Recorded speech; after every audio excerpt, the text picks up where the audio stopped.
Major organs which were made at that time had enormous pedal towers, and those pedal towers really could make noises, and people were using it.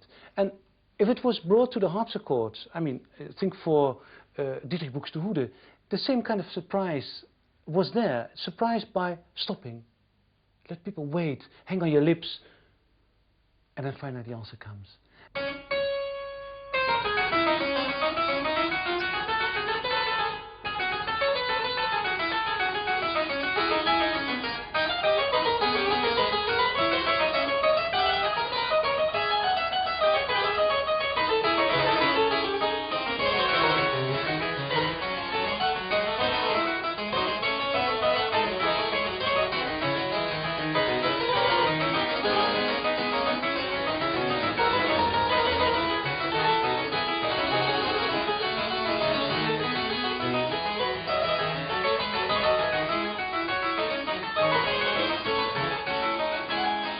Bach stayed with Buxtehude for 4 times as long as the authorities had allowed.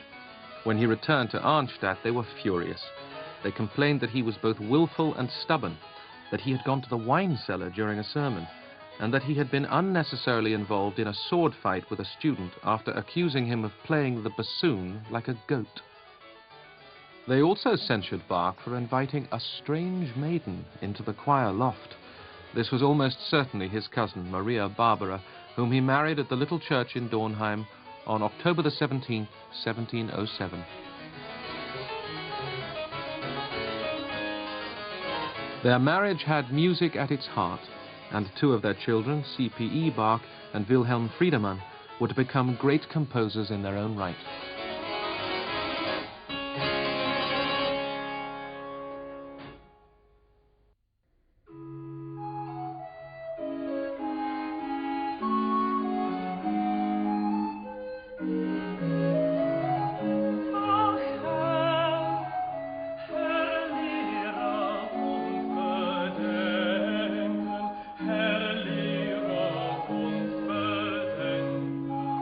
Bach and Maria Barbara began their married life in Mulhausen, 20 miles north of Eisenach. Here, at the age of 22, Bach wrote his first cantatas, Aus der Tiefen and Actus Tragicus. But he complained about the lack of regular performances of church music on Sundays and found it difficult to work with the pastor, Adolf Fröner, who liked his church music simple and unadorned. After only a year, Bach left Mulhausen to become organist and chamber musician in the court orchestra of Duke Wilhelm Ernst of Weimar. The Duke was devoted to the arts, and the court exposed Bach to a far greater range of international music, particularly when, after a visit to Amsterdam in 1713, his musical son brought back a selection of scores by a composer whose style was to have a dramatic influence on the 28-year-old Bach. The music of Antonio Vivaldi. What Vivaldi taught him was very important. He taught Bach how to begin a piece dramatically. That, in fact, one of the problems with the Vivaldi concerto is they begin very dramatically, but they don't really handle the music very well after that. But Bach, who had this wonderful feeling for continuity and synthesis, it's not until he knew Vivaldi that he knew how to begin a piece with a really dramatic, and above all with a very characteristic theme. And it's these extraordinary characteristic themes that we find later in Bach and the organ.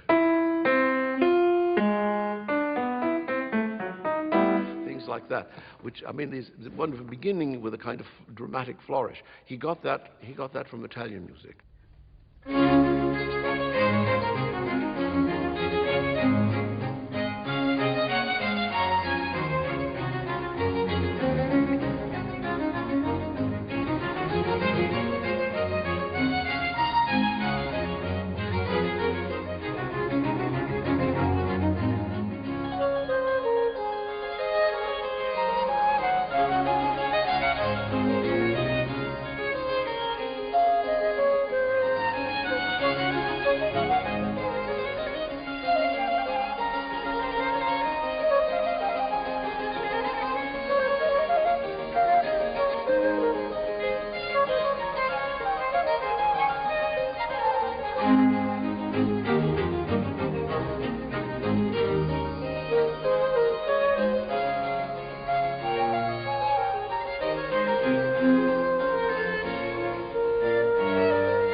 With Bach, the Baroque in music came to fulfillment, and his complex interweaving of differing musical themes is the finest example of counterpoint in Western music.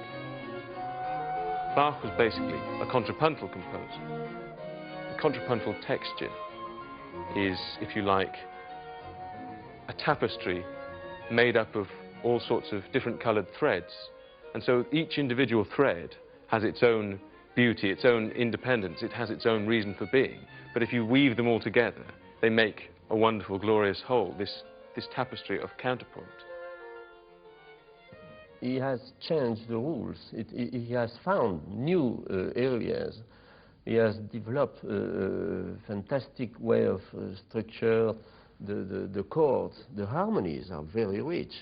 That's also something very important in Bach's music, is that if you take that choral number 1, for instance,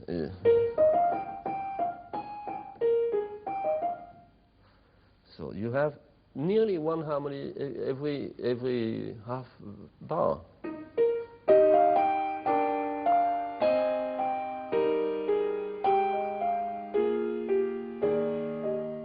That's 7 harmonies with 12 notes. This is very rich.